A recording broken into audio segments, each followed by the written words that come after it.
Which is? Shame. And overthinking. Those are the biggest reasons people fail, according to the source. Yep. They point out, those people online who seem kind of cringe or weird, maybe their videos aren't super polished. Yeah. Often they're the ones making millions. Why? Because they're not afraid to look foolish. So the real foolishness is being too scared to try because you might look bad. That's the argument. You put yourself in this imaginary cage of fear, and that's what keeps you stuck. Okay, so if shame and fear are the barriers, what's the antidote? Simple, old-fashioned discipline. Operational discipline, the kind she learned in what she calls her survival jobs. Right, let's talk about those jobs. She lists them out specifically. Cleaning, warehouse, supermarket call center. Sandwich shop, bar work. Yeah. And she emphasizes doing them well, even if they're just temporary. And these weren't just about paying bills, were they? Not at all. Two huge non-financial benefits. First, it was literally her way out of an abusive home environment. Okay. And second, it was her social training ground. She said these jobs forced her to build confidence, learn to communicate, especially with men, which she wasn't allowed to do before. She even remembers turning bright red just talking to male customers initially. So handling those everyday interactions built the foundation for being on camera later. Absolutely integral. And the skills transferred directly. Being on time, being consistent, reliable.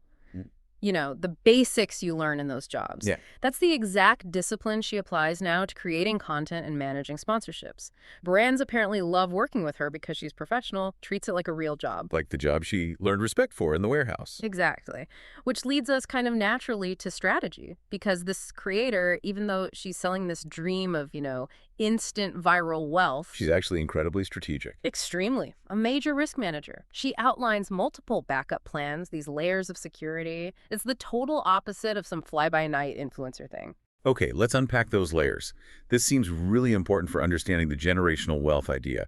Layer 1. The main social media career itself, obviously. A layer 2. A stable partner. And she's very specific. Choose smart. They need to have their own job, their own ambition. Why? Because if your partner is struggling financially or lacks drive, you're still struggling no matter how well you do. It's almost like a financial partnership as much as a romantic one. Pragmatic. Okay, layer 3. Formal education. A fallback.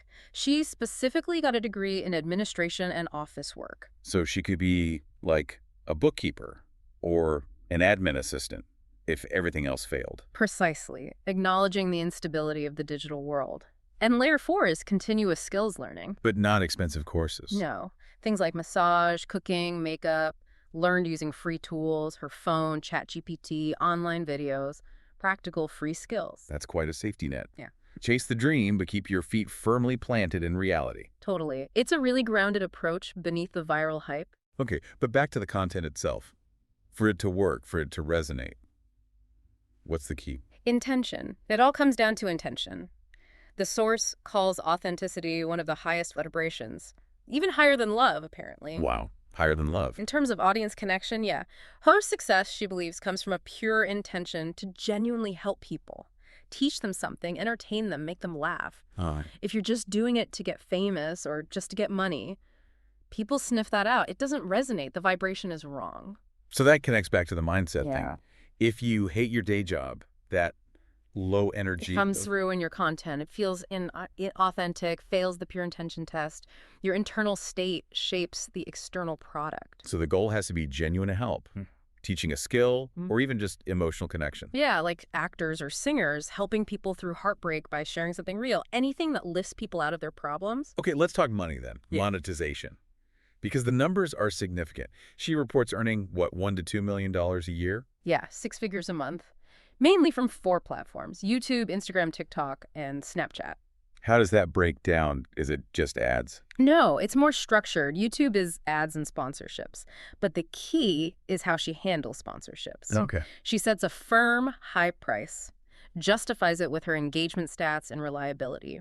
It's not about being difficult. It's positioning her audience access as premium. So brands have to value the quality. Right. And if they can't afford it, she doesn't haggle. She just moves on. That takes confidence. It connects back to the mindset again. Huh. What about the other platforms? Snapchat. Snapchat, she says, could potentially earn the most, or at least be up there with YouTube, but it requires intense consistency, posting lots of pictures, videos daily. The platform pays directly based on views and volume. And TikTok. 2 streams there, ad revenue where it's available, but also, and this is fascinating, Yeah. music artists pay her directly.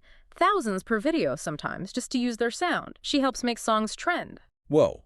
So she's getting paid by the platform and by other creators trying to get visibility. That's smart. Very smart. But here's maybe the biggest tactical move, something people often miss.